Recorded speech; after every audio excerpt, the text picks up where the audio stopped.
Oh my gosh, we'll just record us just We're giving each so other cute. compliments. And you're really pretty. Quirky. Oh my god, thanks. You too. And your sense of style is great. So is yours. Are you rich? Are you famous? What have you been on? I don't really recognize you, and neither does my mom. Can you laugh? Can you cry on command? I mean, you said you were an actor, man. What's your backup plan? Is it shattered? Dude, I'm just acting like an actor.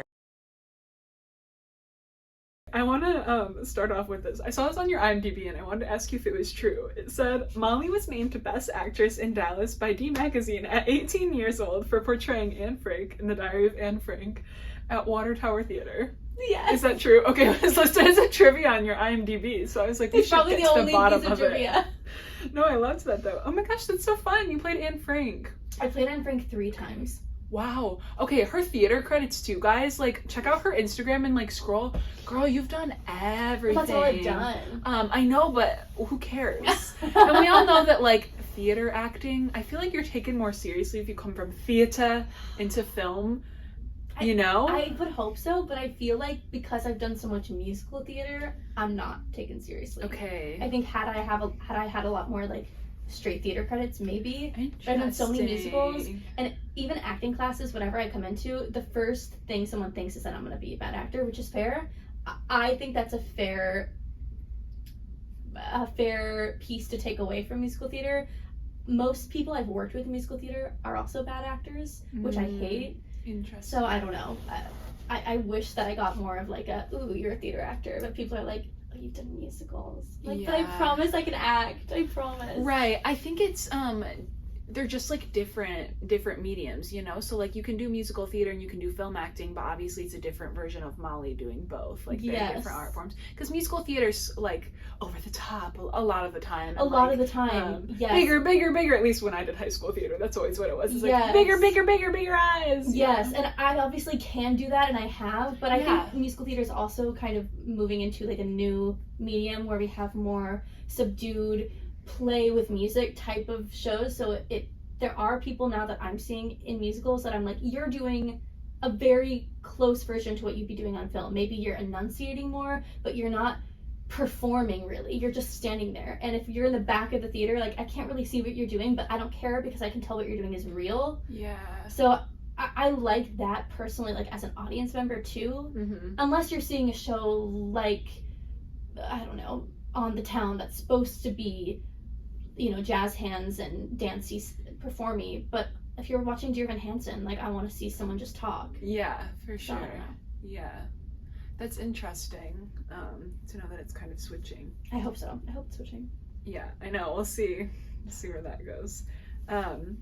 Okay, Molly, can you give us a little bit of your, I know we all love this question, but can you give us a little bit of your story and like how you got to where you are today in terms of how you fell into the performing arts and things like that? Yes. So like we didn't talk about this here, but when we walked in, you were outing me that I'm from Texas and not from the East Coast, which I have like had a weird experience like just like personally growing up in Texas, but there was a lot of really great opportunity for performing. Yeah. And the theater scene out there is pretty crazy and great. So I lived next door to a producer of a theater, and his wife, who was like my second mom, was an actress, and I got to see her in all these shows, and I got to like visit the theater, and I just kind of started to think it was all so magical and wonderful, and I loved to sing. Not very well as a kid, but I loved it. And I think just eventually I auditioned for Annie at that theater and got it, and it was like, you know, And the you classic. got it. I wasn't Annie. Let's okay, be clear. still. Sadly, I was never Annie, ever. But I got cast in the show as like one of the tiny orphans, and I just had a great time. And you know, like the bug bit me, I guess. And then I just kept with it, and it was just the thing that I, from like 9 years old till I went to college, was like consistently I was in shows or taking class or auditioning, things like that, and I just loved it so much, and that led to theater as well. But also I just think musical theater and then theater just led me to loving acting and led me into like a love for movies. So I always loved movies, but there was like no way in, you know, I didn't have any connection into that. And so I never really saw how I would do that, but always wanted to. Yeah. I think that's a lot of people. A lot of people have the urge to act on film, but just don't know where to start. And understandably. Yeah, and then the older you get, the harder it feels like to break in. Because it's like, true. you either are like a Nepo baby or you get into it as a kid, and like those are your two avenues. And if you don't do those, it can feel so impossible to have any sort of way in. Yeah, that's so true. I know. I even think too, though, like, even for parents, I wonder, because as a little girl, I would tell my parents, I remember telling them, like, I want to be an actor, I want to be in film and TV. But, like, they didn't know what to do with that either. Like, so it's cute. like, nobody knows. Right, I know, yeah. That's not their fault, but Right. yeah, like, what do you What do you do with that? Yeah. Yeah. So, I mean, even when I was getting ready to go to college, like, part of me just wanted to not go and just go to LA and start acting, or at least go to film school. But I think there's a lot of comfort in sticking with what you know, and Absolutely. I have a hard time. I've had a harder time as I've grown older leaving my comfort zone, and because I've done musical theater since I was 9 and was so comfortable in that world, I was like, yeah, I'm gonna go to school for this because it's safe. I know where it's gonna lead. Right. And also, like, I was good at it, so I was like, that's fair. Yeah. But I always wanted to challenge myself and be an actor and not just be a Yeah. performer. Interesting. Yeah. No, I love that. Okay, so you went to college for, was your major theater? Musical theater, yeah. Okay, cool. Mm-hmm. You graduated. Did you go back home to, where'd you go to school at? Mm-hmm. What state? I went to school in New Jersey, Okay. Rider University. It was a new musical theater program. And while I was there, I really loved it. I've since kind of started my podcast to sort of unpack a lot of what that program gave me. It was a really toxic experience. I've since kind of realized just a lot of the struggles that I'm facing now and the problems that I have started unpacking come from just growing up in musical theater, but especially being in a program that's like so rigorous and so at times abusive. It's just a very no rules, and it's just kind of harmful. So looking back, I have some stuff to work through, but at the time I really loved it. I learned a lot. I had a great college experience in the moment, and then I just moved straight to New York from school. Okay. So you're Which is kind of what you're taught is the only path. Like, you go to this program and you fail if you leave and you go anywhere else, or you go to New York and you do it. So I went to New York and I did it. But you know. Can I ask, at the time when you were in university and all of these, like, maybe traumatic things were going on, or these things that you look back on now and you're like, oh, that was like so not okay. At the time, did you realize that it wasn't okay, but you were just kind of in survival mode and like overlooked it, or did you genuinely like just brush past it at the time? Both, I think. There's a mix of it.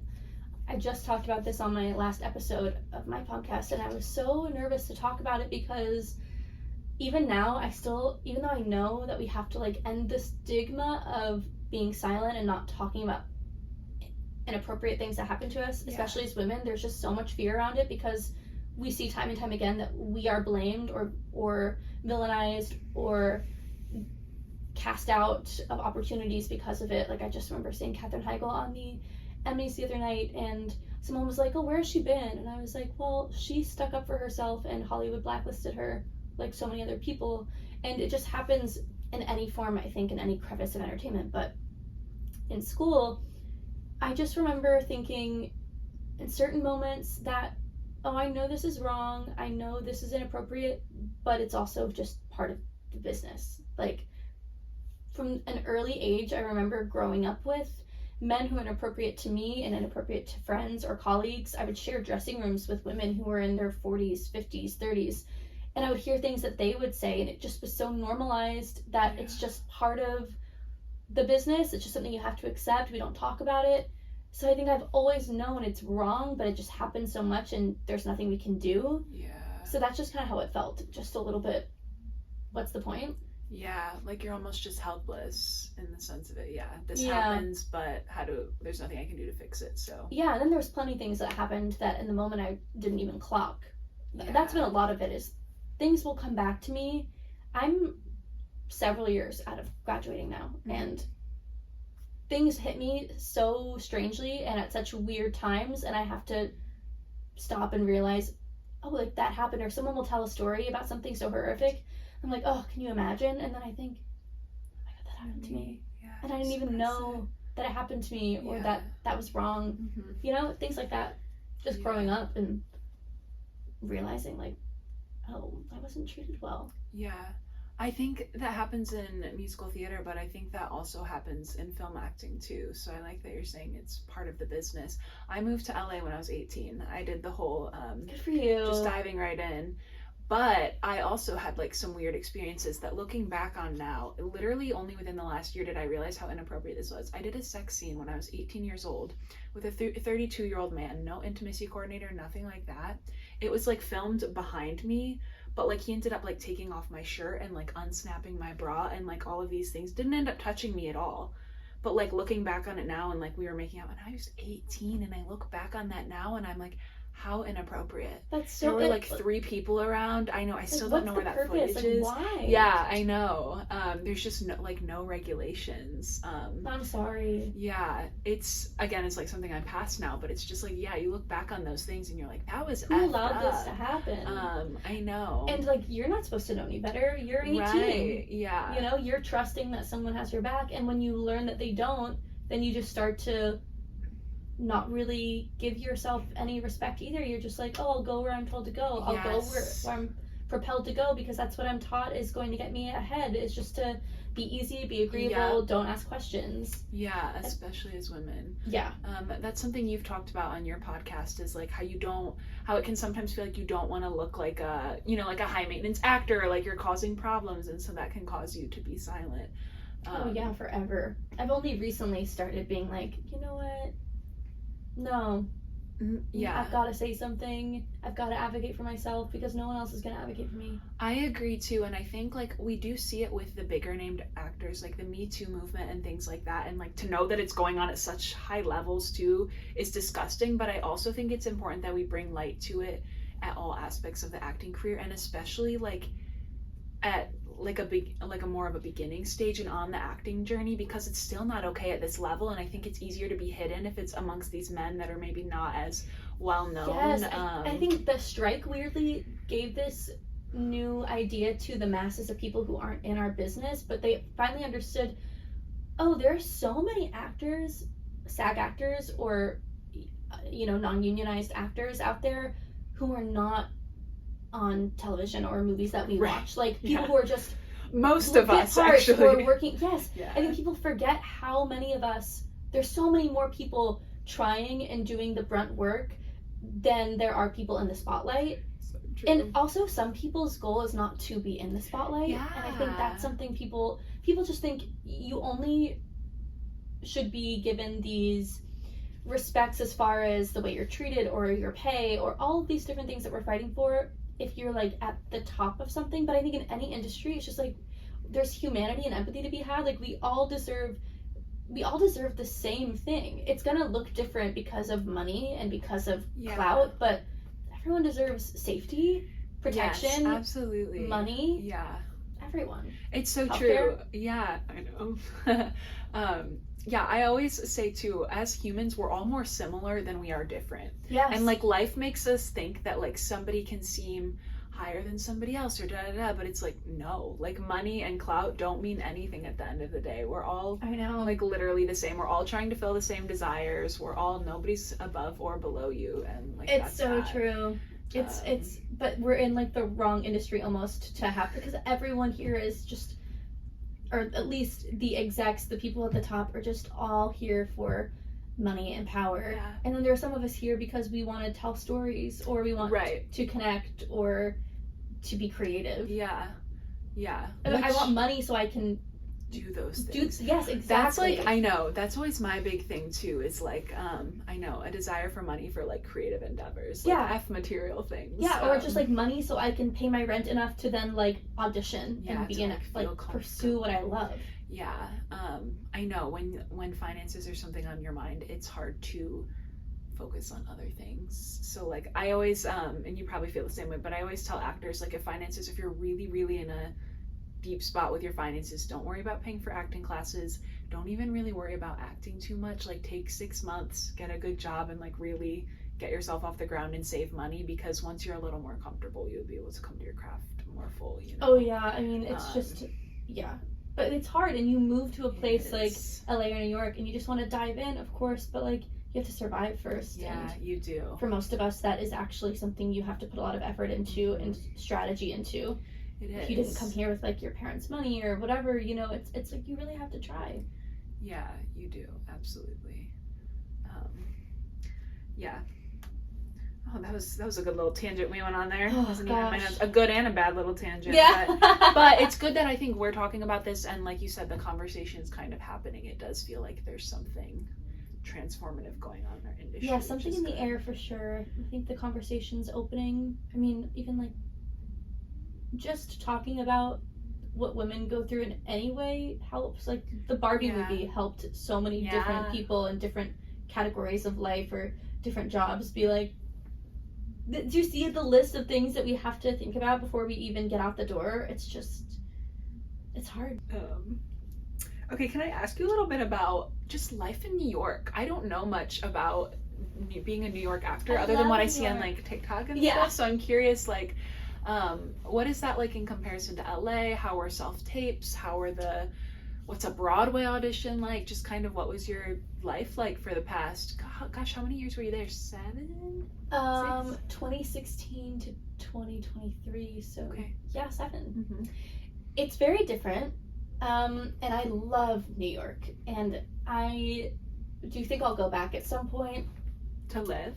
Yes. Okay. I could see that for sure. Or to have a place there that I could live like half the time, you know, if I ever were to have enough success to afford that, which you will. Thanks. It's so different because there's like this different grind to New York and to musical theater as a whole. You can even feel it in the air when you're there, my friend. Like, I'm telling you, even when I visit, I'm just like, whoa. It's just like this like you hear like drums all the time. You're just like, I've got to get somewhere and I've got to go now. So I moved right after school, and I had a college boyfriend full time, like freshman to senior, and he was like the golden boy of our program, and so he was the first person from our program to book a Broadway show. He booked it before we even stepped foot into New York. So he booked the Broadway revival of Miss Saigon. So when we moved in together, we already had his income and knew he was going to be on Broadway. Oh, so you moved to New York with your boyfriend who was in a Broadway show. Yes. Okay. And it was like a big Broadway show, so I got to like be on the outskirts of like that to start, which I don't think is too normal for most people to like move to New York and just be around for sure Broadway actors, Broadway theaters all the time. It didn't serve me as an actor. Like I didn't get any connection that got me into a show in New York through him, but I just got to learn so much, and I got to see behind the scenes and see how miserable a lot of people were, and how the lack of creativity was so shocking, because I had just gone to a musical theater program where all I did was learn how to be creative. I mean, every class I took was a dance class, an acting class, a singing class, and a million different subcategories of those, and really honing my skills, my creativity, the roles I could play. And then you move to a city where there are Broadway shows, and all of them are just constantly looking to find someone who can fit something close to the exact version that it already was. So like I would audition for Dear Evan Hansen a lot, and they just wanted me to be exactly like the girl who did it before instead of bringing me to it. And that was a hard thing for me to learn, because I don't like that. I don't even like to do a take or a scene the same way twice. Like I just don't vibe that way. That's the fun of it. Exactly. And then I learned it's just a business. And so it was really hard to kind of see someone that I was living with living my dream right away, and seeing how miserable he was, and how it took away a lot of the dream of it. Like I just saw it up close and was like, and some people, I think it's probably different, and there are probably those lightning in a bottle shows that you, especially new shows, that you can get in there and you have the freedom to create it from the ground up, and no one's done it before you, so you have that moment. But for the most part, everything I was auditioning for existed previously, so I was just, you have these auditions for music called a type, and they just want to type you out, and they just do a cut, where you'll wait like from 5 a.m. outside in a snowy street, and then they'll finally let you in. You'll get all ready. It'll be 3 hours later, and they have you come in, and they just stand you in a line, and then they just choose a few of you to stay, and the rest of you go, just based on what you look like. And it was just stuff like that all the time that I was like, this has always been what I've wanted, and I love theater, and I love performing, and I love rehearsing and being in a show and like experiencing working with a crew and a cast. But I just feel like I'm in an assembly line. I feel like I'm an object. I feel like I'm seeing so much corruption, and it just was so disappointing. Yeah. So I then decided to start focusing on just being in the city and using what I had. So like finding a good voice teacher, taking classes, and auditioning for shows outside of New York. And that's what I love about New York is you move to New York, and any theater in the country that's reputable has their auditions in New York. So you can go and not just audition for a Broadway show, but you can go audition for like a production of Grease if you're really wanting to play Sandy in Grease, like you can find a theater that's doing that in Arizona and audition for it in New York. And if you get it, it's not as well paying as Broadway, but it's, if you're a union or if you have someone negotiating for you, you can get a decent contract, and then you can go for 2 months and have that experience and have that creative experience. And so that's what started happening was I booked shows outside of the city that were dream roles I wanted to play, and I got to feel creative again and just feel like, this is a show that's been done before, but because it's not Broadway, it's just a theater that's here to put on a beautiful production, I can go here and just have that. And there might not be any clout with this theater, no one might know what I'm doing or care, but I learned, like, I feel like an actor again doing Anne Frank in Georgia than I did, doing a workshop of a musical in New York. Yeah, and that's what it's about, Molly, because that's how you know you love the craft of acting. Yeah, like, that's how you know you're not chasing something else. It's not about all the, And of course, I'm still like, it's ingrained in me to want to do that and to want to succeed. And of course, people who do succeed then get so many more chances to have that creativity at the top. But it's like we said, there are so many people in film who are just trying to create art and get cast in films. There are so many people even on Broadway who are just trying to do show to show to make their, it's their skill set. They just want to make ends meet, but they're not feeling fulfilled creatively. Yeah. And you want to enjoy your life too, especially because like if you do get to that point you want to getting there realistically is going to take a lot of time. So majority of your life of being an actor is the journey, and you want to enjoy this journey, and you want to enjoy your everyday life. But again, like I was taught that it's not about that, I remember when I was at callbacks for college programs, like big college programs I was really excited to go to, someone would say, what is the, how often, what if something happens back home and I need to leave home? They're like, if there's a death in the family or this happens or that, like your loyalty is to this program, it's to this, like, there was no empathy for life. There was no time. My friend was just on my podcast and was saying that she asked the school, like, or someone asked, what about going to football games or whatever, having a college experience? And she said, you will not be stepping foot into any arena. Just people were telling me nothing matters more. The first show I ever did in New York, I was doing it for like multiple months and I couldn't leave to do it. And my grandma died and they didn't let me leave to go to her funeral. And I was supposed to go. My grandma's like one wish was for me to sing at her funeral. And I was like, I can't go. And my family was like, what do you mean you can't go? And I was like, they're not going to let me go. I can't leave this contract. Wow. And that's changed, I think, a little bit post-pandemic, but that's just normal. Like, that's what I was seeing. I just saw that all the time, that it wasn't about enjoying your life or having work-life balance or prioritizing your mental health. It was just the craft, but the craft was money. The craft was business. So they presented it to you and wrapped it up like, this is about your craft, but it's really about not letting them down because they have a job to do. And it just hinders everyone in the end. If you have actors that are miserable being there, that are missing out on feeling fulfilled as people and feeling fulfilled as an artist, like, what's the point? So, I mean, people have started to question it, including me, and the second I stopped trying to climb that ladder and just focused on auditioning for shows or doing shows that were fun and that, or were still sad shows, but were fun for me to challenge myself and do, I was like, yeah, I love this. This is what I want to do forever. But it's the version I fell in love with as a kid, not the thing that I'm chasing in New York because my person's on Broadway, so I have to be on Broadway. Right, No, yeah. I don't. And like you said, that might have been your dream, but even when you saw it up close, it made you realize, see, but is this really the dream? No, the dream is that desire inside of you that you had as a little girl to enjoy your craft. Yeah, to just do that which for the is rest what of you're my doing life. now. Yeah, exactly. So Yeah. sometimes it's hard to remember that, like, I am living that dream because little me, Yes. all she wanted was to be an actor and just to fill that creative need and work with other people, and I'm doing that. And it's so easy to then compare ourselves.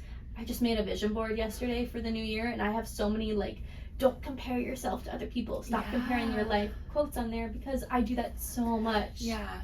It's so easy to, as actors, to be like, gosh, it's like even somebody will compliment me and I'm like, I think of somebody who's like my age who's like way more successful, and I think we all kind of do that. It's like you had a TikTok that I loved where it was like you were talking about imposter syndrome and you were like, you deserve that role you booked, because it's so true. Sometimes we'll book something and then like feel weird about it, or like even somebody will ask me what I'm up to, and if I book something I sometimes don't want to tell them because I feel like weird that I booked I don't know what it is. I think that's so real, especially I think women feel that more than men do. I don't think my husband's an actor. I don't think he feels that ever. I think he's like, yeah, I worked hard, I deserve this. But we're like, no, I couldn't possibly. Did you watch the Emmys? I did. Did you see Niecy Nash's speech where she was like, I want to thank me? Yes. I was like, Yeah. Thank As you yourself. should, You worked hard. Mm-hmm. And she's been so underappreciated and underutilized in the industry for so long. And like finally when she started being her authentic self, this, all happened for her. Yeah. And like there's no one to thank but herself. Yeah. Like you don't need to thank, anyone. I mean, you can, and of course people help you, but you can acknowledge yourself and your hard work and your talent because that's what's getting you here ultimately. You know? I think I hear my phone. You're not going to It's probably me. Go away. All good. Okay, so then let's transition from this New York. How did you end up getting to LA, girl? Like, what was what kind of spurred that move? I know you fell in love, and that was part of it. You want to chat with us a little bit about that, too? It was crazy. I really That's how we met each other, actually, TikTok. The power of social media, I love it. I've met some really cool people just from, like, Me socials. too. The internet's where I met a lot of people. Speaking of, it's where I met my husband. So we actually met. Oh my god, my jeans are like weirdly tight in the crotch specifically, so sitting crisscross is ruining my life. Okay, so my husband and I, in 2022, we both took an acting class on Zoom. I had been taking with Margie Haber Studios out here, but I had been doing like the virtual classes, and you have to get like invited in to do the weekend masterclass with Margie herself. And so the weekend I got invited in was the weekend he got invited in to do it. And it's like a few people and you do it for a whole weekend. And it's a little pricey. I was not going to do it. But then I just decided, like, why not? I'm going to do it. I was dating someone at the time. And Broadway boy? Yeah. Yeah, he's a Broadway boy. And different Broadway boy, I should say. The Broadway boy that I was with for a long time, actually, well, this is important to the story, so I actually will say this. So the Broadway boy that I was with, who was in Miss Saigon and Anastasia, led me to a lot of opportunity, but it was a pretty toxic relationship, and we were engaged. And wedding fully planned at a random vineyard in Virginia, which was going to be beautiful and paid for, but I went through a lot of self-discovery and realized, no, I need to call this off, so I did. And it kind of upended my whole life. And then during the pandemic, I reconnected with a friend who was like the total opposite of toxic. He was just so sweet, but we didn't really have that thing that I knew I needed to have in a partner. But he was just like someone that I enjoyed dating for a while. And then we kind of hit this, it's not a stride, because we just hit a point where I was like a little over it, but he was so sweet. I was like, what do I do? So this is where we're at. And I took this master class, and Chris, who's my husband, was in the class, and I just remember like having a crush on him and being like, well, that's wrong because I have a boyfriend, but he's so cute and he was such a good actor, and so many of the musical theater men that I've dated have been bad actors, and it's such an ick. And so I was just like, oh, he's cute, but like he's in LA, everyone here is in LA, I'm in New York, like I have a boyfriend, like it just, I didn't even think about it, but I was like, what if, you know, like what I would give. Mhm. And we didn't even talk in the class, you know, like I just could see him the whole Oh, time. okay. Like we never interacted. Oh, Maybe gotcha. every once in a while in the beginning of class we would all kind of talk, and he and I would both like say like bantery things, which made it worse, but that was it.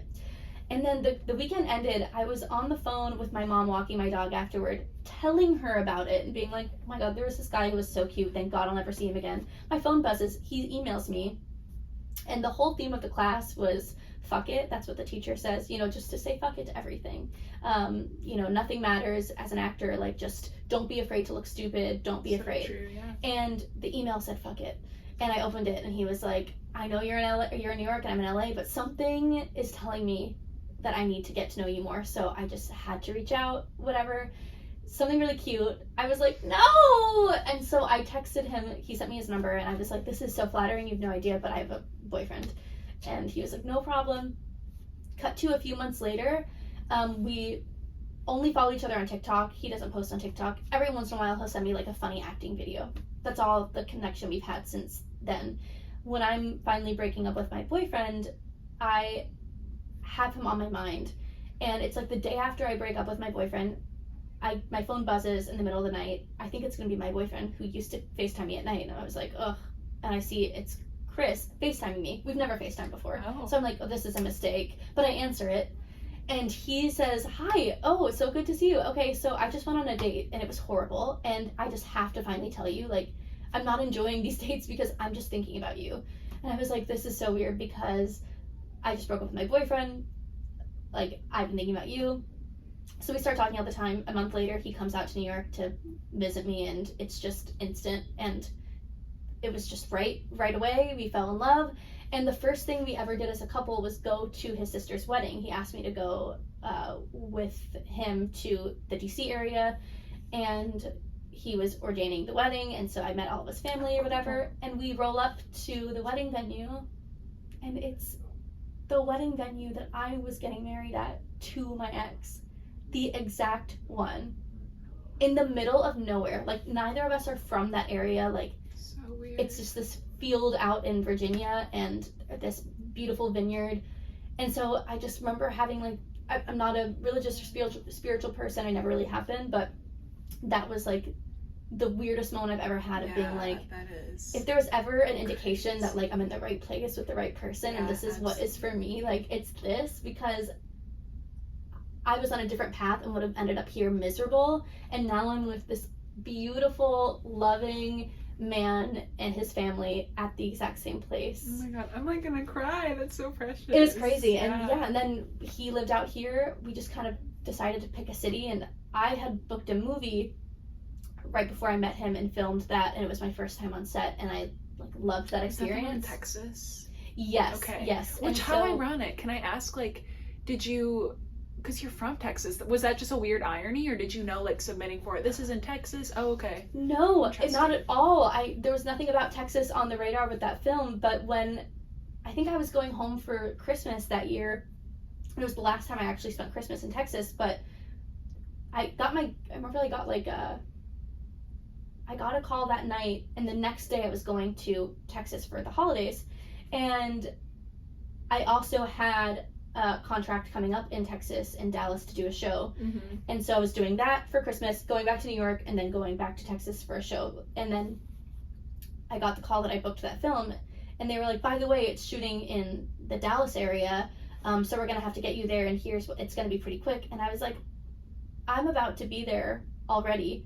So then I ended up just staying from Christmas, and then I stayed, and I had the option like for housing, but I just stayed with my mom at my childhood house and got to do a movie, and then went right into a theater gig. So I was just in Texas from like December till May, Okay. all of a sudden. So that was weird. Had you left New York? Like, did you move your stuff out or anything, or no? So you were No, still, like, yeah. paying rent in New York and stuff at the time? Yeah. Sadly, We all think about that, yeah.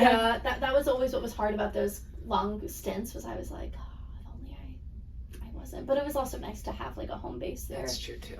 So yeah, all of that stuff was just led me to LA, because Chris was out here, and then once I finally had an experience on set and was like, okay, this is what I've been dreaming of doing, but now that I've actually done it and like it, I can trust that I like it enough to go out there and pursue it more full time. So I moved in August. Yeah, that's so wild. And like everything in your life kind of led you to this moment. Even the fact that you were like getting icked out by like New York and theater, and you were like over it, and then you meet this man and you do your first movie. That's so cool. It does seem like everything is just so aligned for you, which I love.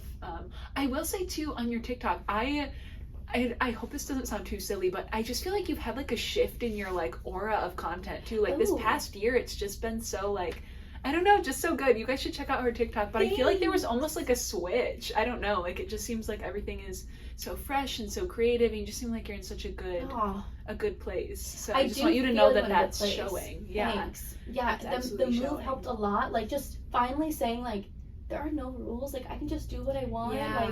Like I'm happy in this avenue. I can go further that way. And I think I am trying now to go more outside of my comfort zone. Mm-hmm. And so, you know, like I was always so scared to come out here and try this. And especially as I got older, I was like, I felt like my clock was ticking. I felt like my age is showing, like I'm missing the window that I have to come in and like play a young person. And then if I'm not gonna be a young person anymore, like there's no room for me because no one wants to just like take a chance on someone who's older. Like you want to come in and start getting experience when you're young. And then I was like, but I'm old now, and it's all just stuff I put in my own head. No, it's so true. Yeah. I want to ask you, so how do you, when you realize you're having these thoughts or these like stigmas, you even had a TikTok post where you talked about like things that you were taught that are not true about acting. Like for example, you have to be skinny, or like carbs are dangerous, always look your type, that kind of post. And you were even just talking about that as well. So when you're having these like lies or these things come up, how do you cope with them? Or how do you overcome them?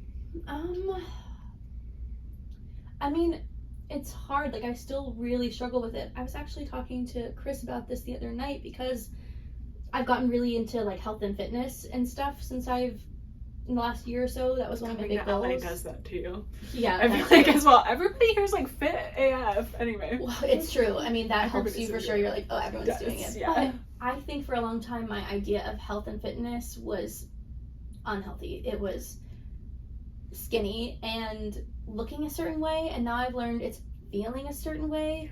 And you know, I'm at a different place than I was even a few years ago with it, but the happiness I feel when I feel good is so different than the fleeting moments of like happiness I felt when I thought I looked good. And looked good to who? Because I don't even think that looks good on me. Like I think I'm my most beautiful when I'm happy and satisfied and fulfilled, and that's not just to do with food or my body, but I just found what works for me. I feel very active, so I don't feel like I'm bad about my body because I don't feel like I'm sitting around all day. I feel like I've moved it in a way that I enjoy, but I'm not really looking at it from a lens that I used to, which is like, how does it present to other people? Yeah. I just feel good about it. And like I even said to him, like, because I now like lift weights and eat more, like my legs used to be tiny and now they're not tiny. And I know that I want that. Like I'm pursuing that actively. Like I want to be more muscular. I want to eat more. I want those things. And when I see it on other people, I'm like, oh, that looks so attractive. Like you have such a gorgeous, you know, figure. Like I like that. But when I see it on me, I still have this mind F where I'm like, but I don't look skinny anymore. And I've always thought I had to look skinny. So I think I just have to remember, like, what do I actually want and like, not what does anyone else think? Yeah. And also, like, what can I actually do that is gonna be consistent? Like, the eating disorder that I had is not gonna lead me to anything consistent. It's just this cycle that I could never get out of, and it's the body that it could even give me is not even gonna, it can't sustain that, and I can't sustain the mental exhaustion of that. Yeah. And then even now, like, when I feel like my most fit, or I'm like, ooh, my abs look good, like, that's just now. Like, that might, in 3 days, I might not even be able to see my body like that. So I can't do it for that. Like, it has to be about how it feels. Yeah. You know, and some days I'm gonna look at myself and be like, ooh, she looks snatched. And other days I'm not. And one cannot be better than the other. Yeah. So I think I just have to acknowledge what it is and how it feels and what it looks like and just say, and that's okay. But again, like, we have such ridiculous standards that we have to live up to that it's almost impossible to stop thinking of our bodies as some sort of currency, because as women, especially as actors, like, that's the first, I mean, especially in musicals, I can't tell you how many auditions I had where they asked how much I weighed, you know? Yeah. And it's like, why would that even matter? Right. Why do you care? Yeah. Like, if I'm giving you what you need, why do you need to know these details about my body? Why is it? So I just think trying to remove, ultimately, the importance of how you look versus how you feel, and it's hard, but Yeah.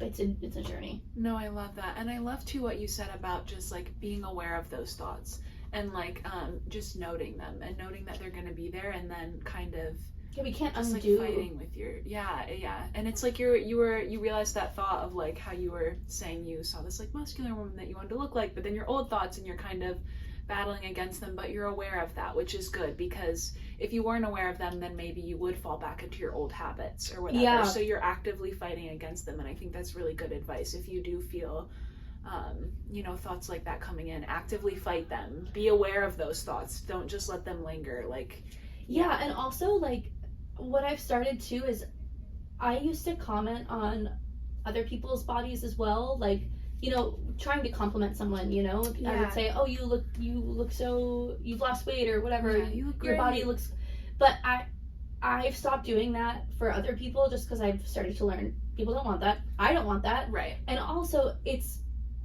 in stopping that, I'm also now trying to do this thing where even though I see the girl who's muscular and I start thinking about her body, that's just happening. I do that, but I am trying to think about the thoughts that I'm actually thinking about her, and most of them are just so much more general. Like, she looks healthy. That looks really healthy. I can tell she feels good about what she looks like. That, Molly. And not like, oh, I like the way her shoulder, like, no, I don't. Right. I'm not thinking about it that way. So I'm trying also to apply that to me. Like, I'm trying so hard now to talk about my body intentionally, and I love that. it's so hard. Yeah, instead of like, oh, I love that, like, I look like I have flat abs. It's like, no, I love that I can hold a plank for 3 minutes because I'm strong. Flipping those thoughts. And also, I mean, most of the thoughts I have about my body that I say out loud or in my head are negative. So I'm just trying to say the good ones. Like, instead of, oh, I hate my arms, or I hate that part of my thighs. Like, just, if I see it, I think it, I notice that I'm thinking it, but then, like, I'll literally, like, just change course and be like, no, but look how strong I look, that's more defined, look, I was able to lift more than I was, or, just sort of trying to change the way that I'm talking to myself. Yeah, redirecting those thoughts. I love that. But girl, it's hard. It is, I know. Easier said than done. So much easier said than done. It is a constant battle. I know. All right, what are some ways that you take care of yourself, Molly? Some things you do. Well, I do work out, which I love. Yeah. Also in 2024, I started taking bar class again. I really like doing that too. Are you doing like Pure Bar or? It's the bar method I'm Okay. trying. I used to do Pure Bar in New York. I just like those classes. I think it's like such a nice way to start the day. So I do that like 4 days a week now, and that's fun. Queen, yeah. I have gotten back into reading, which Okay. I think cures so much for me. Like fiction, nonfiction, Fiction. Yes, I think there are some books out there that I'll enjoy reading again that are like self-help or nonfiction, but I just want to like escape and be for sure. in a whole other world. Yeah. That's why I love movies. Yeah. So, doing that. My husband and I we go to the movies at least once a week, so I think that's like a form of self-care, AMC honestly. Pass? Yes. Do you have it? Yeah. Oh yeah. Do you? Go once a month. Yeah, you go once a month. It's worth it. Oh yeah. We go more than that at this point. Because we wanted to see everything this season too. So many good things, by the way. So many. Wait, we should talk about that. I know. Do you have a favorite? Well, I'll finish. working out, I guess, reading. I go on a lot of walks here because that's a beautiful thing about LA. Yeah. And I have a dog, so she's like living her best life walking here compared to New York. And we used to live in Hell's Kitchen before we lived in Brooklyn, which I do miss Brooklyn. I loved living there. Hell's Kitchen is like basically Times Square, New York. So to walk around with a dog there, it's chaos. It's disgusting. There are people like peeing right by you. I mean, it's ridiculous. So she's loving it. Yeah. So I'm loving it. And I feel like there's something else. Oh, I started making lists this last year. Okay. Every day I have like a list, like a checklist. And for me, I personally feel like I can relax and unwind at the end of the day once I've checked everything off. Like, it has done so much for me to just have everything laid out that I want to get done every day. I'm someone that if I don't make a list, I won't do anything. Yep. And if I don't do those things, like, I beat myself up so badly. So I mean, everything, like brush teeth, make bed, shower, you know, drink water, everything's on there. And that served me a lot. But movies. What a good year. I know. I feel Poor spoiled. Thing, Saltburn, yeah, all of them. Saltburn. Just watched Saltburn. Did you? it. I have mixed feelings about do that, too. but- What are your okay. mixed feelings? I thought, like, first watching it, I was like, oh my god, here we go again. That story of, like, I feel like you've just seen that so many times of, like, the quote-unquote weird kid getting obsessed with the jock. Like, I feel like, I can't think of any movies off the top of my head, but, like, that a storyline trope was we've so seen. familiar to me that I was like, But I thought the way they did it was kind of, different. I just thought it was funny. Like, it's just a weird film. You just gotta, there were just some things It's in there that I entertaining. was like, yeah, the, you know, the bathtub scene and just stuff like that, where That I've was like, the hardest for me. I don't really get uncomfortable by things, but girl, that like did something to me. And then everybody's on TikTok like making these jokes about it, like the Jacob Elordi mocktail, and I'm like, I can't even laugh at that because it just so gross. Yeah, it just does something. I agree. I mean, I applaud them. I loved Promising Young Woman, her other film. Carey Mulligan's, Yeah, and same Nice director, choice. same writer. Yeah. So like loved that. So I was Yeah. excited for this. I definitely wish that. Here's the thing, movies don't have to be saying something to be a good movie. Yeah. But I think they're trying to market it like they're really saying something, and I'm like, you're not. So just own that it's a fun, weird, goofy, beautifully shot, sexy, confusing, fun movie, but there's not this like big statement that we feel watching it, and it's okay. Just Yeah. own that. Yeah. But I think in post they're trying to be like, well, it really makes you think. I'm like, no, I'm not. Right. I'm just thinking about the movie, which is good. Yeah. But like Promising Young Woman left me. Did you see that one? Yeah. It left me like really thinking about how many men like that I know, how many Yeah. people just get away with it. And what I thought, Yeah. and I know that this filmmaker is so intentional, so there's probably so much that went over my head, Mm-hmm. because the style was obviously so specific. But in Promising Young Woman, I picked up on everything she was trying to give us. I think like the use of casting all those supporting characters who were harmful in the end, as she cast so many actors that we watch and just feel safe watching. Like all these, like Adam Brody being the first one, like we see Adam Brody and we're like, oh, Adam Brody, like we trust him. Mm-hmm. Schmidt from New Girl, Molly Shannon, Connie Britton, Yeah. all these actors that notoriously play likable, correct, right side of the story characters, and they all turn out to be problematic. And I was like, that's so ingenious to dupe us like that. And everything Because she it's did, real. yeah, Bo Burnham, yeah. It's real. And with this, I was just kind of expecting so much of that, and I was like, it was very different. Yeah, I know, I agree. I do think I went into it with a different expectation than what I got. yeah, But definitely entertaining for sure. Kept me on my toes the whole time. It just, yeah, I think maybe I had too high of an expectation for it. yeah. It like setting a fire in my soul or something, and it didn't. Yeah, But it was it still wasn't very entertaining. like feminist, and I was expecting No, that. That's yeah. okay, but I felt like I could have waited for it to come out on streaming. Oh, you saw it in the theater? Yeah, I don't Yeah. think I needed to see it in the theater. Yeah, There's I watched sometimes it on my movies that I'm couch. like, oh, okay. There's some movies that I'm like, I need to see that. Like Poor Things. I'm glad I saw that Me in the too. theater. Oh, that was Maestro. so I'm glad I good. saw that in that theater. Oh, I didn't see that in the theater either. But it was good. It was, but- yeah, I loved those. Did you see The Holdovers? No, I didn't. Oh, I really loved The Holdovers too. Also Theater? good. Yes. Saw that in the theater. I think it's on Amazon now. What else did I see this? I know there were so many, but now I'm like, and I'm sure you've been maybe been watching them, but the like variety actors on actors that are just now coming out. I know. I'm, I like, eat that. dying. I eat that up. So Yeah. good, so fun. Yeah. I love listening to them talk. Even gosh, what was it? The musical one, the musical they redid the Steven Spielberg movie. Why am I forgetting? Oh, wait, What's Side Color? Story? Oh, No. Color Purple. Yeah, The Color Purple. Did Yeah, you I see haven't that? seen it yet. Oh, no, okay. I'm. Girl. I know, right? I just think I've seen Color Purple so many times. I know. Well, there are certain ones that the ones that I knew I was gonna see were Poor Things. Gosh, what have I seen? Poor Things, Holdovers, Maestro, Saltburn. What were the other ones? Dream Scenario. Did you see Dream Scenario? I didn't. It's That's really not what I've seen good. yet. Shoot, I'm blanking so much, I but know. the ones that have had some iffy reviews come out, I'm like, well, do I want to see Color Purple in theaters? I don't know. I'm also really tough with musicals because so rarely does a film adaptation like do a musical justice that I'm like, I was actually gonna go see Mean Girls and then the reviews came I out. haven't seen it yet. Yeah, and I was like, I don't like the musical either. I saw that. Oh, for Mean Girls. Oh, Okay. yeah, I had a couple friends in that show in New York, so I had to like go Oh, see it, okay. you know, when they were like on for a lead or something, and so bad.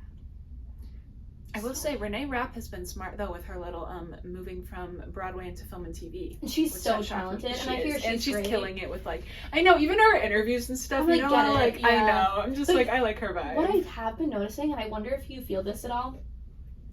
So, you were, I'm sure, aware of all the Rachel Zegler slander that was happening earlier in the year, Yes, which was yes. like so appalling. Like, I'm not it is. a stan or fan or not. I don't care. But Yeah. she's very talented, clearly. Yeah. And she's a person, and she's a young person, and she's a Yeah. woman of color. And I just found it so sad. And, like, yeah, some of the things she said was cringy. Like, I agree. Like, Yeah. girl's young and a little green. And that's okay. Like, I'll see stuff that she'll do and be like, oh, why did she say that? But that's all I think. I'm just like, Right, and people were marinating on it's it like, and leave like the girl. yeah, This is like making online bullying. compilations. Yeah, it's like I mean. know. She doesn't deserve that. And Yeah. and so, of course, then Hunger Games comes out, and she does a beautiful job, and everyone's so happy with Yeah. her. And the narrative changed, which is probably great for her mental health. She's probably so happy people like her now. But I just can't help but notice she didn't even say anything that problematic. She just could be a little, sometimes. And then Renee, who I love, will say things that could be so much more obviously problematic. She's owning it. Like, she says all the ageist stuff. Like, she does.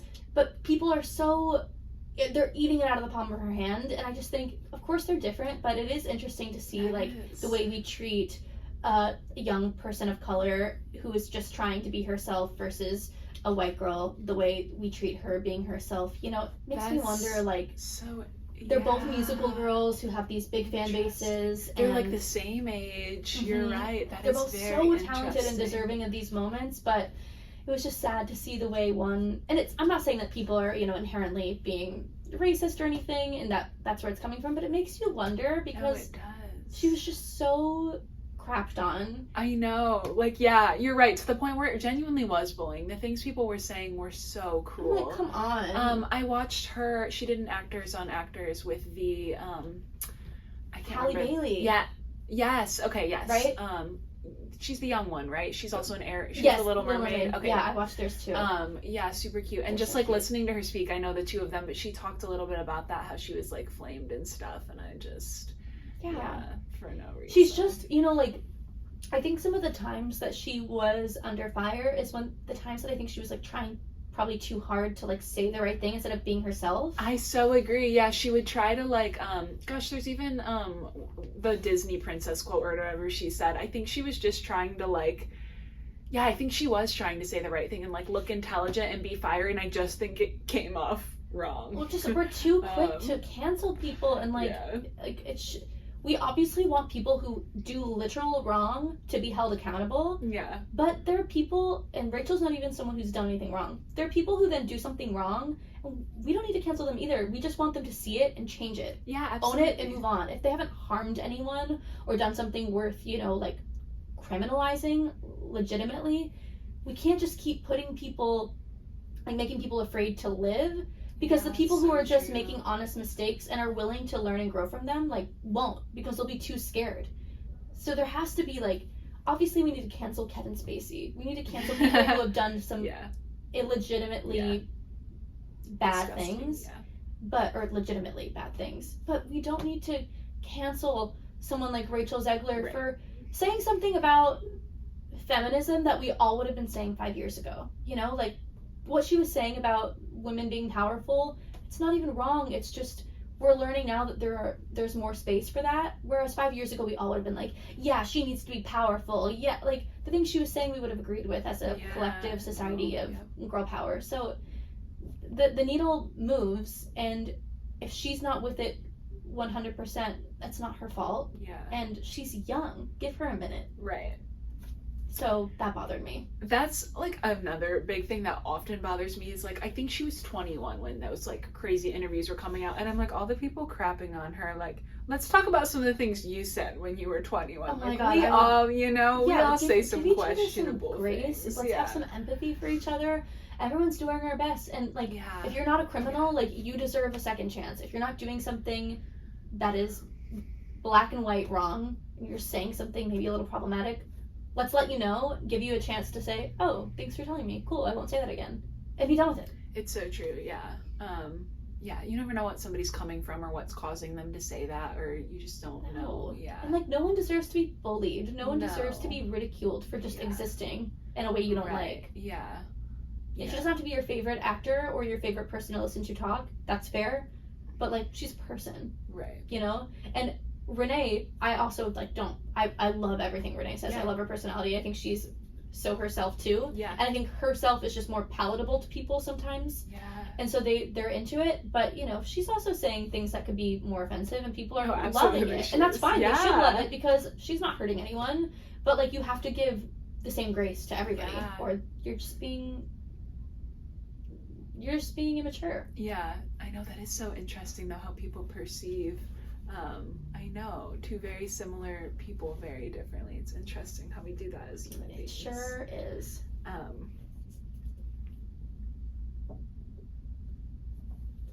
Okay, I want to just dabble back a little bit as we wrap up here.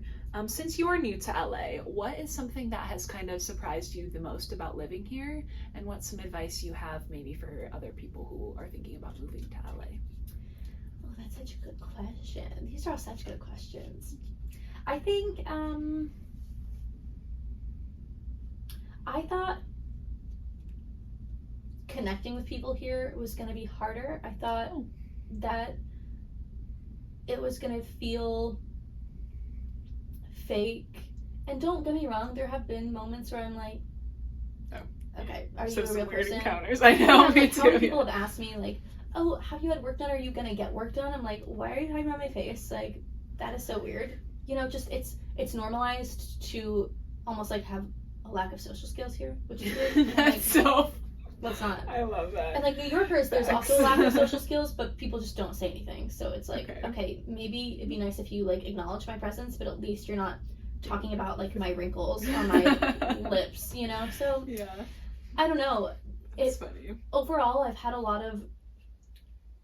Every time I've done something creative out here, I've met people that I'm like, oh, you're like me. Like, there are so many more people out here who are in pursuit of creativity or collaboration than just money, and I think that's something I didn't think I would find quickly. So I like that.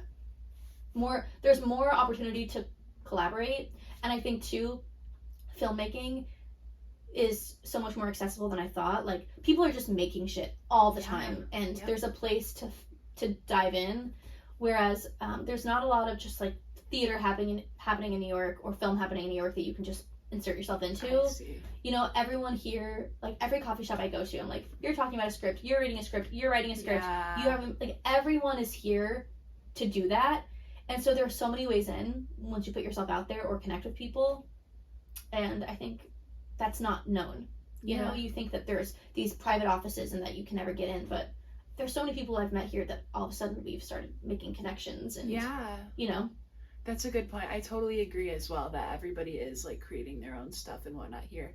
The gatekeeping happens amongst the bigger projects, but that's also just the nature of the industry, that you have to be in with the high agents and have the good reps and whatever. But you're right, as for like smaller scale and indie films and things like that, there's so much. Yeah, and I'm just starting out. I've made one independent film, so I'm like, I have no room to tip my nose up to anything. Like, I just want to be on set again and like get to know people. So it's like I have no standard yet. I'm just excited. You moved at a weird time too, so that's amazing that you've already done one thing, because I just saw an article come out and I was like, yes, I totally agree with that, where it was like SAG production looming very slowly post-strike, and I was like, yes, it does feel like things are, yes, I'm seeing things happen. I've had a couple good auditions post-strike, but I don't know why I thought in my head like bam, bam, bam the minute the strike was over, and it's been it's been better obviously post-strike, but it's still, you know, a bit of a lull. But I was definitely like, of course I moved here during this, but the movie I made well before the strike, so, and luckily it was such a small budget that we were able to promote it during the strike. So when the premiere happened, I was like, at least I get to talk about it. Yeah. Even though I don't have anything else on the horizon. Like, good. This is still making its way. Are you in SAG?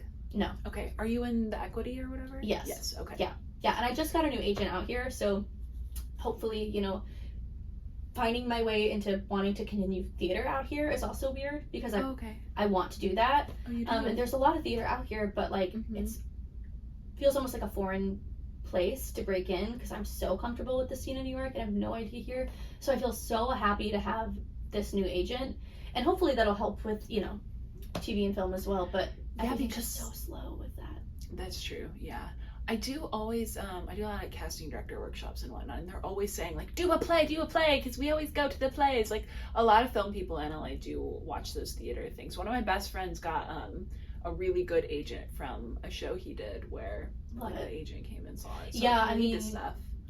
I also just think it's basically like acting class doing a play. Like, it just feels so playful. Like, it's a whole different beast, but it's the same love that you have of being an actor, and it's just kind of getting to use it in a different way. I think too, theater, I think, is more welcoming to film actors than film is welcoming to theater actors. So I can see that. I don't know. Yeah, I mean, it's hard to break into something you're not in, but my new agent was telling me about a lot of theater out here, and yeah, there's some good stuff happening out here. So I mean, I just want to even like see more, you know, take advantage of just going to theater again, because it feeds my soul. Yeah. Except the times where I see something bad and I'm like, oh, but then I'm like, this feeds my soul because if you're in this, then I can be in this. Yeah. You know. Yeah, no, I love that. Okay, I have one more question, then we'll do our Fast Frisky 5, which is a segment I always close out with. Cute! But before that, if you could give any advice to younger Molly, what would you tell her? Maybe let's do like right when you moved to New York and we're just diving into the scene. If you could give her any advice, what would it be?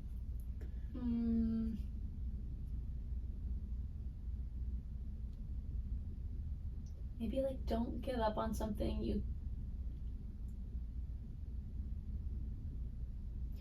Don't give up on the part of the dream that you think about every single day.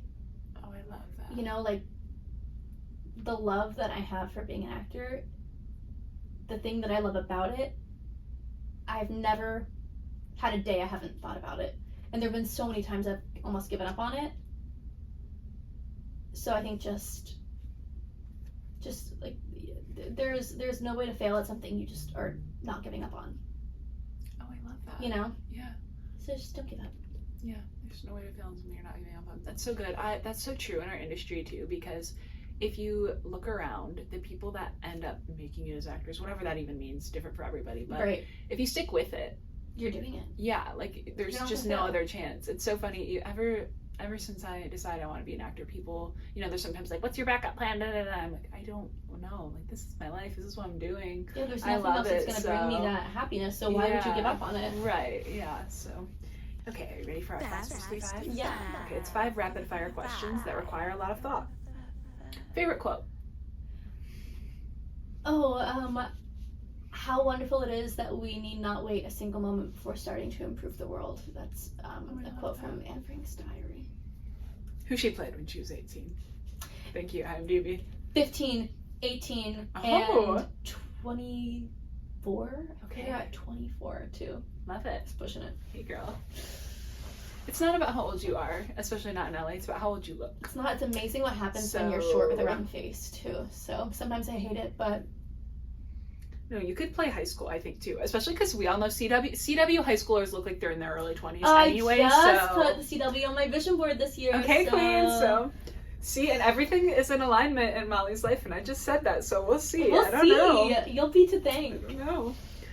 I know you're new to LA, but one of my questions is, what's something in LA you love that not a lot of people know about, but maybe for you, just something in LA that you love? Do you have a favorite coffee shop or a place you like to go? I would say this isn't a place I love. This is just a thing that I have in LA that I never thought I would love so much. It's a physical thing, but I use it to go places. Okay. I have a dog car seat, and it's like my favorite Oh. possession that I have now because my dog loves it so much. We go on drives and walks every day, Okay. just around our neighborhood, but I just love that little car seat. I love it. I never would have pictured myself just driving around in a car Yeah. with my dog strapped in, but we love it. What's your dog's name? Charlie. Charlie. I feel, is Charlie a boy? She's actually a Oh, girl. Charlie's a girl. Okay, Mhm. Charlie's a princess, isn't she? I could tell. She She's spoiled, is probably, so huh? Another thing at the Emmys was I forget his name. He was the writer, director, showrunner of Beef, and Okay. he won. And at the end, he was like, "I want to thank my I do everything I do is for my 3 dogs. I'm like waiting for that anti-aging pill." And I was like, the love I have for my dog, I can't even put it into words. Like, I love her so much. She is the best thing that ever happened to me. And the mental health benefits I have from having a dog and from just having a happy dog in LA, because I think Charlie was depressed in New York. Really? Yeah, because she didn't have nature. She's Yeah. cooped up, and here we just spend so much time outside. It's beautiful weather. She loves riding in the car because of the car seat. Yeah. So yeah, she's just happy, and I'm happy, and Yeah. I'm not on a children track, so Yeah. I think she's like filling that void that me at this age with all my friends like getting pregnant and being at that age of having kids. I'm like, I don't want that, but my maternal instinct is fully in gear. Yeah. No, I love that. I love her. It's a lot of work though, and a lot of money to have a dog, so you gotta be ready. A lot of money. That's part of the reason I don't have a dog, is I consider it, but when I start doing my research and stuff, I'm like, okay, I'm not ready for a dog. And when I think about And like good for you. traveling and stuff, yeah, I'm like, It's a commitment. I don't want to say that it's exactly like a child, but a little bit. Yeah, people get a mad at me little when bit. I say that, but I'm like, she is my No, child. Yeah, I'm like And a I little worry bit. about her 24/7. Like right now, every time I hear my phone buzzing, I'm like, it's probably the camera I have on her. And is she okay? Like, of course she's okay. She's sleeping on a couch, but the motherly instinct. Yep. What is your favorite line in a movie, Molly? Do you have one that comes to mind? Oh, yes. It's not a movie. It's a TV show. Okay. It'll pass. And Fleabag. Did you ever see Fleabag? No. Oh my god, it's an incredible show. There's a line that if you've seen Fleabag, that hot priest says to Fleabag at the end, and he says, "It'll pass." And she tells him that she loves him. And I think it's just like to say it'll pass, because it's just so true. Yeah. You know, it's Everything cruel, does. but like beautiful. Like, he's like, I know you do, but you'll be okay. You'll get past it. Yeah. It'll pass. Beautiful. Beautifully delivered line, beautifully written line. Best TV show ever written, in my opinion. Yeah.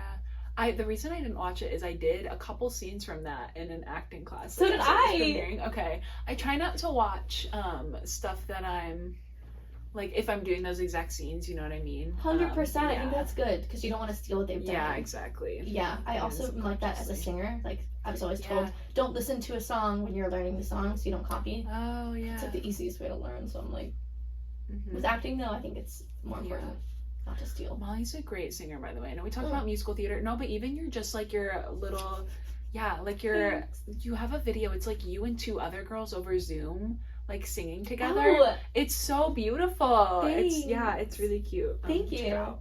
Thanks. Okay, pickles, yay or nay? Yay. Okay, love. That's the right answer. Recent obsession of yours?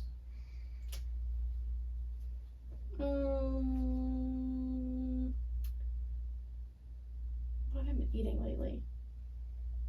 Oh, like peanut noodles. Been eating a lot of peanut noodles. Peanut noodles. Like peanut sauce with noodles. Okay. You know, like Oh, love. Yeah. peanut buttery noodles. Yeah. Really good. Love it. All right. Anything else you want to say to our Acting Like an Actor viewers? Oh, acting like an actor. That's such a cute name, by the way. I don't know. Just first, thank you for having me. Yeah. And we need to do this next week so you can be on mine. But yeah, I mean, I would say the biggest thing that I like to tell actors now is like, you are more important than any standard that's being put on you. So like, I just think it's, especially for young actors, like it's important to question things. It's important to ask questions. And if you don't feel safe, or if you don't feel respected, if you don't feel right, like find the people who can encourage you to listen to that and stay away from people who tell you to just shut your mouth and be agreeable. I think the more of us that can move away and ask questions and challenge like the systems that are in place now, the better chance we all have for like safe, authentic, creative spaces in the future. And trauma is weird, but it's important to find ways to open up the discussion so people can learn and people can grow. And I think it's good that people are just talking about their experiences, especially in this world, because they're relatable, and a lot of it good, a lot of it bad, and a lot of it just the way it is. Yeah, no, I love that. Yeah, thank you so much. Thanks for having me. Yeah, thank you, Molly. All right, bye guys. Thank you. We'll see you next week.